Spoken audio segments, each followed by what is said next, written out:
Been a little bit of time since I've read development, so I'm excited to go over it. Excited to help you guys with the things that you need, and excited to just continue to see this thing grow. A lot of exciting things in the works. So right now we're just going over basic script training. Okay. In this business, production looks like this when you're a new agent. If you follow my hand here, it goes like this, and then it goes here. You're like, Mike, why is that dip here? Because people get too cute, too fancy, get too far off the script, too far off track, don't necessarily hit the points that they should be hitting. So rather than going like this and then falling out, I want you guys to go like this. Not even have to deal with that dip and then just continue to climb higher. So I know yesterday Gavin went over the basics of the intro. Okay. The beautiful thing is this is also in Jeremy Minor, but I want to get more into the nitty gritty stuff, more of just good questions that you should ask at some point throughout your presentation. Okay. So one of the first questions that's going to give you a tall tale sign, and it should basically let off buzzers in your head, is this question. So write it down. Have you ever had to deal or pay for a funeral before? Okay. The reason why that question is so important is it just gives you a basis of where their head is at. If they've had to deal with one, what was that experience like for you? Okay. Follow up to that is please tell me they had life insurance. Not did they have life insurance? Please tell me they had life insurance. Okay, you're coming from a considerate, you're coming from a caring place, you're coming from a place where you're able to figure out what their problem is and then present a solution to it. Say, for example, have you ever had to deal with a burial or cremation before? Yes. Oh, I'm terribly sorry to hear that. What was that experience like for you? Oh, it was rough, blah, blah, blah. It was my dad. Oh, I'm sorry to hear that. Try to connect if you've had someone pass. For me, my grandfather, he was in the Navy. He passed back in 2018. Unfortunately, he didn't have life insurance, so my family actually had to come all together and come out of pocket and figure out how to pay for that. Please tell me your loved one had life insurance. They did, thank God. That makes sense why you want to get that here today. They didn't. Oh my gosh, I'm sorry to hear that. That makes sense why you want to get some here today. Okay, what you're doing here is you're framing in a perspective of they're going to get this taken care of here today. Okay? Like Carson said here, CPR, you have to figure out what their wound is. People don't just, it's very rare, but people almost rarely fill out a life insurance form because they woke up and decided they want life insurance. The reason why they fill out the form is for two reasons. Something happened to them where their health is getting worse or they have something coming up. Or number two, something happened to someone they know. Something happened to someone they love. Something happened that really made them feel some type of way that they needed to fill out the form to see what's going on. Okay? So that's a really big pain point right there. Another thing you're going to want to ask is, Joe or Mary, are you planning on being buried or cremated? Buried, I gotcha. Have you ever had to pay for it or deal with one before? Or do you know the cost of a burial these days? They say a cost of a burial is $12,000. You're not going to want to say, no, it's 15 to 20,000. You're going to say, I gotcha. Have you had to pay that recently or what happened? They could say they buried their aunt yesterday and $12,000 their basis of insurance. You guys got to keep in mind the people that we're selling, the people that we're talking to, they already have a pre-existing notion of what insurance looks like. Okay, so you have to kind of diagnose and dissect that. You have to figure out where they're at and where they're coming from. Because if you just jump in full head of steam, you don't ask good questions, you start spitting out answers, they might think you're trying to sell them. Most people don't know life insurance is a fixed price. Most people don't know that the more life insurance you get, the higher the premium. Some people come in with a pre-existing notion it's like shopping for a car, where you can negotiate on it, right? Where for you guys, it's really important to get across that you don't create the prices, they get the best price on the market, and the more coverage they get, the more expensive it's going to be. It has nothing to do with you getting an extra commission. It has nothing to do with you trying to sell them more coverage. But if they say they paid for a funeral that was $12,000, figure out when they paid for it. How long ago was that? Well, that was back in 2012. I got you. Well, unfortunately, funerals have gotten more expensive over time. Do you know what they roughly are now? No. Okay, anywhere between 15 and 20,000. Some people pay 30,000 for a funeral. Right? So that's their basis of their knowledge. Oh, we buried my aunt here last week. It was $32,000. Oh my gosh, it's completely ridiculous. I can't believe, funeral homes take advantage of our veterans. I'm so glad we're on the phone here today to make sure that everything's taken care of for you and your family on the worst day of their life, and they don't have to cut a check for that amount. Okay? So a couple things you want to do. Number one, the most important thing that you are going to do is ask questions. How can you diagnose a problem that you don't have the answers for? The beautiful thing about this business is you don't get paid for creating for solving anything, right? You get paid for creating the problem, figuring out the need, and then delivering the solution. People don't care about coverage. Sounds crazy. They don't care about the coverage. They care about peace of mind. They care about what that coverage is doing for their loved ones. Okay, that's going to bring me into my second big point that I want you guys to write down. You have to incorporate this in your script at some point in time. Okay, you can figure out where to place, but you need to place it. All right, I want you guys to grab your pens and pieces of paper because this is important.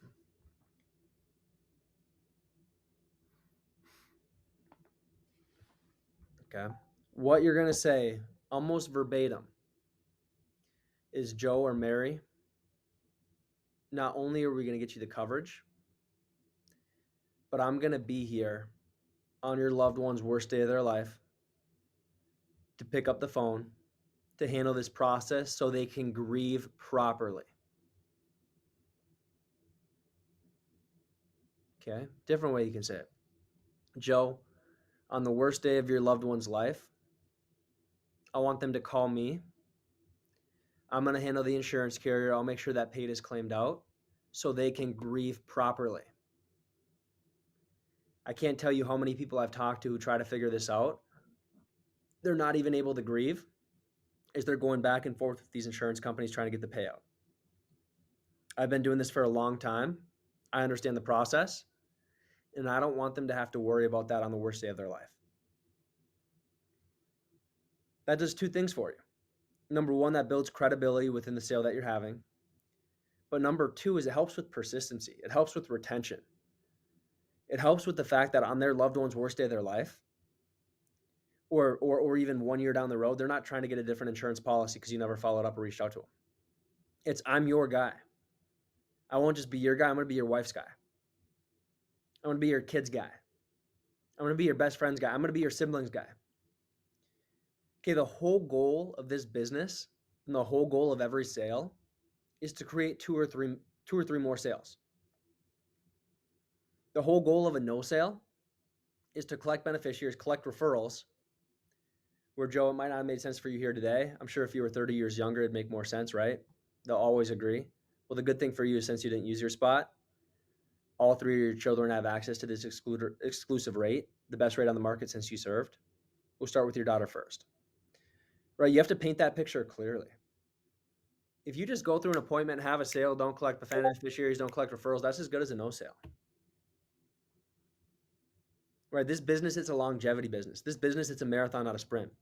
This business is to create a referral web and a beneficiary web where you turn one sale into 2, 3, 4, 5. I remember Carson's first week when he was here, he saw 13 sales dropped in one day from 3 families that I covered. Right? We're not thinking big enough. We're not taking our time. We're so focused on the immediate gratification from the sale because whoop-de-doo, I made an extra $1,000. I helped serve and protect one family. That's selfish. That's greedy. That's not doing the right thing. The right thing is taking care of them and taking care of all their loved ones. Being the life insurance guy, not just for their wife, not even just for their family, not just for their friends, but be the life insurance guy for their town. Be the person 3 months down the road, they call you and recommend somebody who wants to get with you. Be the guy where you're so trusted, you're so knowledgeable, you're so confident that they know on their deathbed when they die, their family's taken care of. People don't buy insurance just to buy insurance. People buy insurance for peace of mind. Okay? So let's make sure we are extremely intentional with our verbiage, extremely confident with how we're talking. Find the need, solve the problem, give them the solution, take care of them, but don't just take care of them. Take care of their family. Take care of their loved ones. Take care of their friend. Take care of everybody in their town. When it all changed for me was a few years ago by a guy by the name of Michael Doss. A lot of you guys have heard this story. I didn't sell the guy, but he gave me 63 referrals. Out of those 63 referrals, I closed over $100,000 of business over the course of a month and a half, just from that one guy.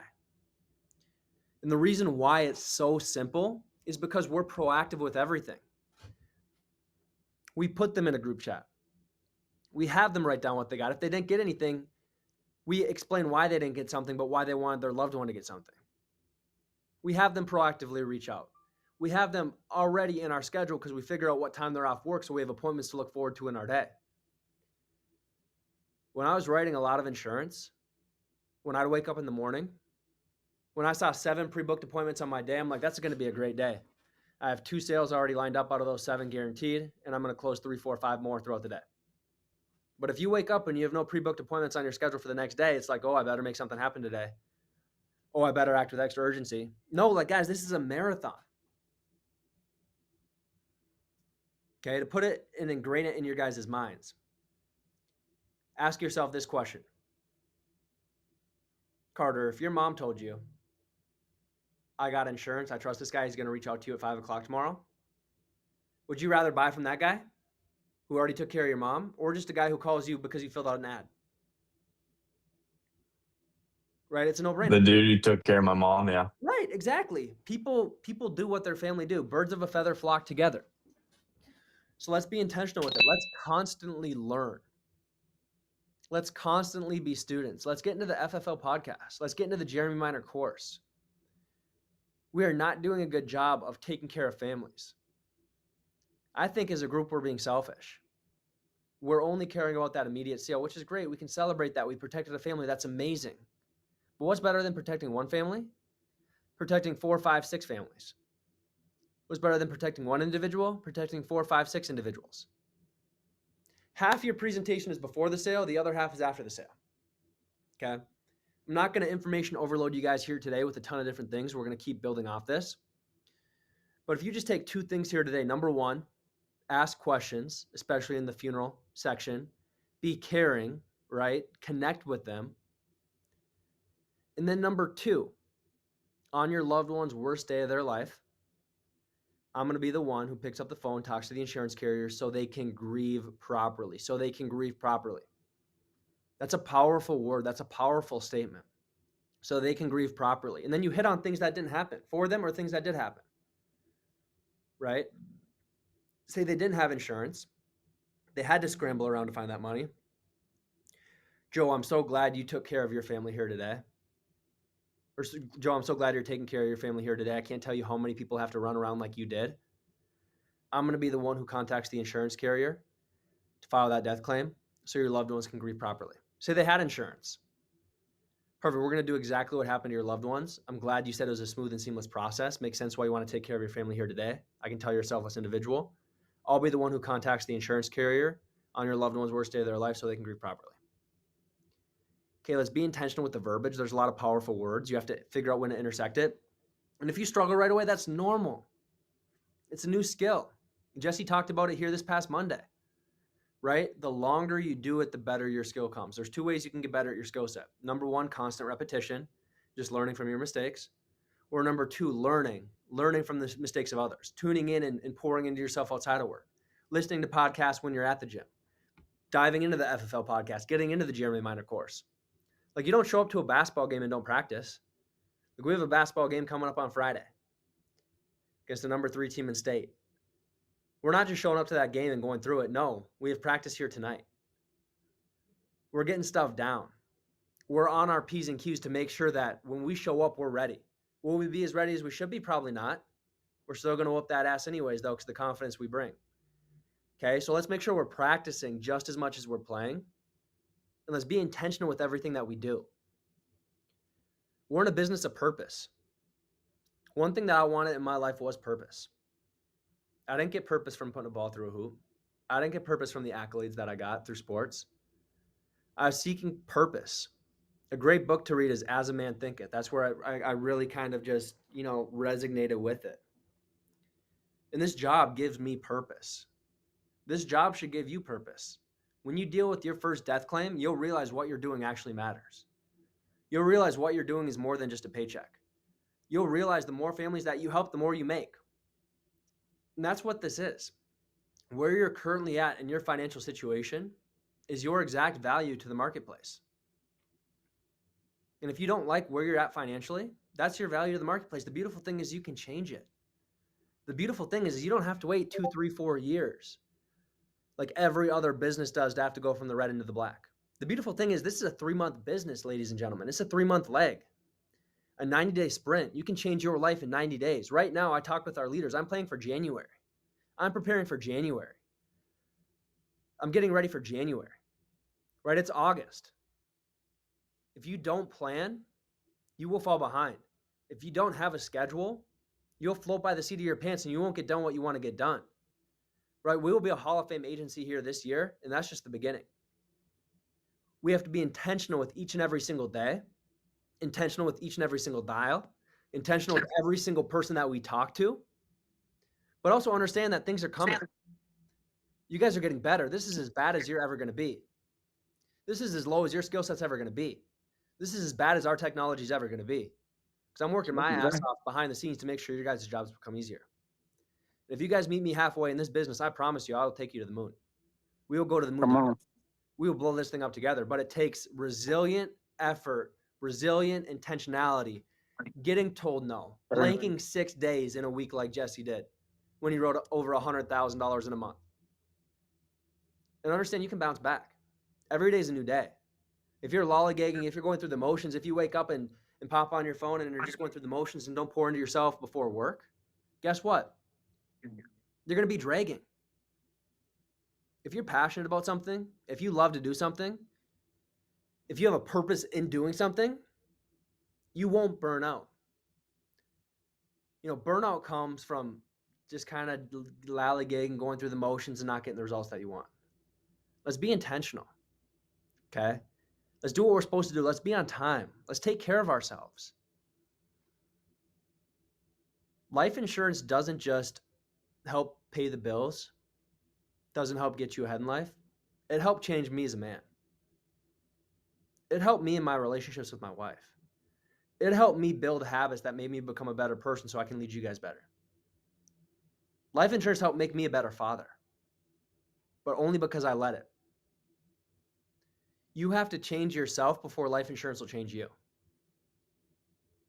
going to say that again, and I want you guys to write this down.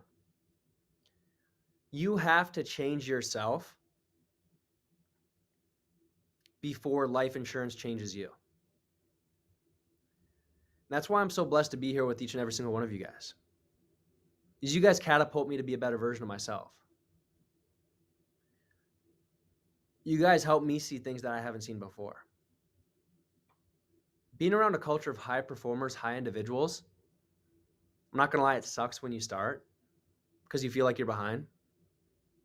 But then when you look at the space, you're like most agencies outside of FFL issue pay $5,000 in a month. Most agents issue pay $5,000 in a month, and that's if they're lucky. You're considered a VIP, a very important person, if you issue pay $5,000 in a month before your 4th month.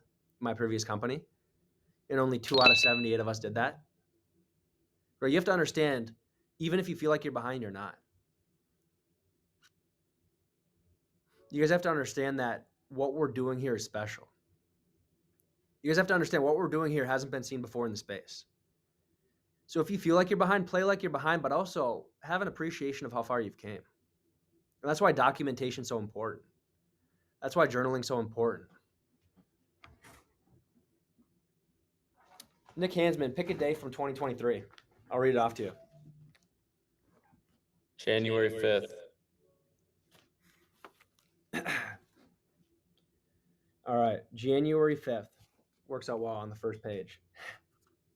Okay.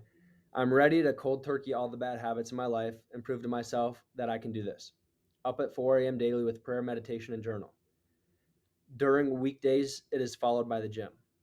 I know I have what it takes. I need to cut out all distractions and focus on being the best version of myself. Right now, I look at that, I'm like, holy crap, like I can't believe I had to write about that to hold myself accountable. But that's where I was. That's where I was at in my life. The day after that, had 2 good field days, combined for over 3,500 ALP. Yesterday, I took off because of a doctor's appointment. Me and my mom and Lizzie watched some TV at her place and relaxed. I've realized that I only like to relax when I have a strenuous couple of days. I need to make sure that I keep getting up at 4 a.m. and always practicing MBS, mind, body, spirit, because it makes me feel so much better. Right? Look back and reflect on where you were. Like, I can't imagine a Mike now that'll sit on the couch and relax and watch TV with my mom and sister. Grateful for the memories and things that I did, but I don't even remember what I was watching. You know what I mean? So it's like you have a deeper appreciation of how far you've come, and you can actually reflect on what you've done based on where you were at. Okay. So that's a challenge I have to you guys. Just journal about it. Be grateful for the life you have. Sean Mike says if financial stress is the biggest stress you have in your life, get on your knees and praise God. Because so many people wish they were in your situation. So many people wish they were in your shoes. The one thing about this is not one agent who's been with me over a year hasn't made 6 figures in their second year. So it's coming. The time's coming. If you have the momentum, grab onto it and run with it. If you don't understand, it's coming. But it's going to take extra effort. It's going to take more dials. It's going to take working more than the 51-hour week schedule. If you have big aspirations, big goals, and big dreams. If you want to make 100 grand, sure, run the schedule. That's fine. So be it. But if you want to change your family's legacy, if you want to change your family's life, if you want to retire your wife, if you want to make sure you never have to worry about a bill in your life, do more, work harder, but also have the appreciation of what you're doing. You know, the more hard things you do, the more you callous your mind, the better version of yourself you become. So don't just do hard things in work, just do work. Also do hard things outside of work. So with that being said, I'm going to open up the questions for you guys, if you have any.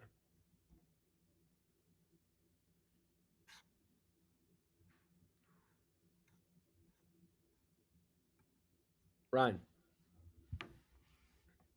That journal entry that you read, also thanks for sharing that. You were going through changing your habits and being self-aware of what you needed to change. Did you have like an accountability partner, a mentor at that point, or was it just you? And if you don't have a mentor, how did you keep yourself accountable? Like, was Yeah. you just writing in your journal all you did? No, my accountability partner was me and my wall. At that point in time, I was broke, had hardly any money. My accountability partner was a contract I signed with myself. I'll have to find a picture of it for you guys, but it was 30 days. I'm committing to this for 30 days. Because if I can do it for 30 days, I'm going to lock into it for life. Okay. And do I mess up? Absolutely. But during those 30 days, I didn't. And it was along the lines of if I don't wake up at 4 a.m., if I don't hold myself accountable, if I don't give it everything I got. Also, too, if I didn't take a cold shower in the morning, I have to give $1,000 to Habitat to Humanity. That was the deal. I made the deal with myself. Passed the deal and then end up having to pay the money. But you can hold yourself accountable by doing things like that, but also taking yourself seriously. Because the problem a lot of people have is, you know, they say it, and then the worst thing you could do is not follow through with it and then not pay the money. Because then you just lied to yourself. Because if you lie to yourself, that's the worst thing you can do. If you snooze your alarm and tell yourself you're getting up the day before, you lied to yourself and you lost the day before you even started. So just don't lie to yourself. And it doesn't have to be 4 a.m. You know, just do something that pushes yourself a little bit. Because that's how confidence is built, staying true to the promises you make yourself. We'll do 2 more questions. Chase, you're up next. So I've tried to get the referrals, and I'm not good at it. It's like I shouldn't be. Do you do that throughout the call? Or are you trying to build that one up, or is it even if they don't go with the sale, do you do it right then and there? Yeah, even if they don't go with the sale, I usually do it towards the end, right? Like I don't build it up that we're going to take care of your family before they get a policy. But if they don't get it, you try it 3, 4, 5 times. If you don't get it, you make it make sense why they didn't get it. And Joe, actually, you know, I agree with you. If I also had 2 life insurance policies set up and I was your age, it wouldn't make the most sense. I'm so glad though you got that policy set up 30 years ago because that was extremely smart of you to do. The great news for you is since you didn't take advantage of it here today and you served our country, your 3 children will now have access to it to get it set up in the same time frame that you did because they're younger and in better health, so it'll be a lot less expensive. So obviously we're going to protect them since you weren't able to here today. Start with your daughter, Mary. What's the best number for her? Right? You have to figure out that bridge that you build through it. You always try after every no sale, 1,000%. Last question, Noah.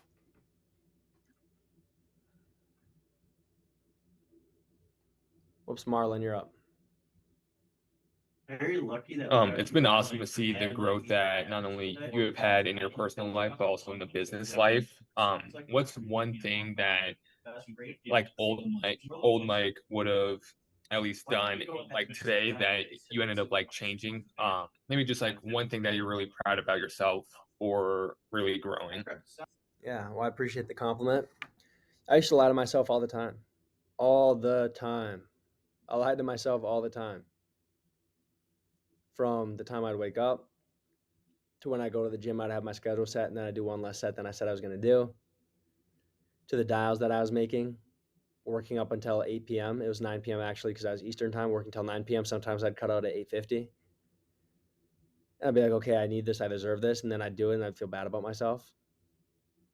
So I'm very proud of who I am, but I also understand that I have a long way to go.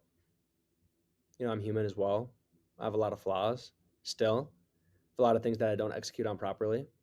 I still lie to myself from time to time, you know, so I'm not perfect. I'll never be perfect. There's only one perfect person, and that was Jesus Christ. So I'm also proud that I'm able to forgive myself a lot faster. I'm proud of myself for not getting hung up on it. I'm proud of myself for, you know, just growing and just trying to be a better version of myself every day.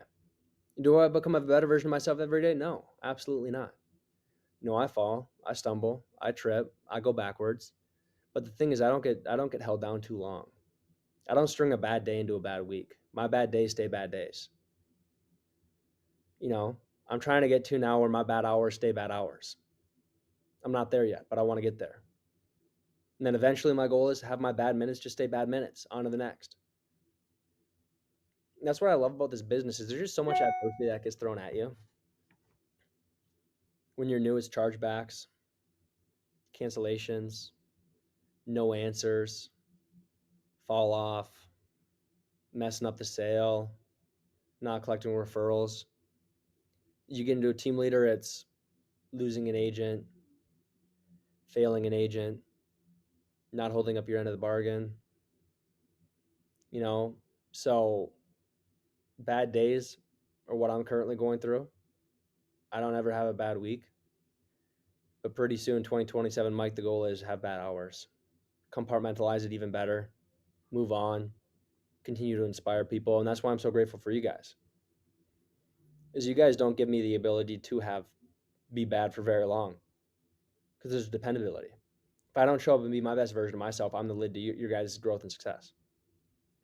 If I don't show up to the office like, well, Mike's cutting corners, I might as well. Right? So even though I have a better financial situation than I ever thought I would, I'm addicted to this. I'm obsessed with this. This is my life. This is all this is all I've ever wanted, all I've ever prayed for. We're going to go to 10 million a month. Then we're going to go to 100 million a month. Then we'll be doing $1 billion a month. And just seeing the impact of all your guys' lives being changed through it is why I do it. And you guys hold me accountable. You guys are my accountability partners because if I don't show up, that's on me and that hurts you.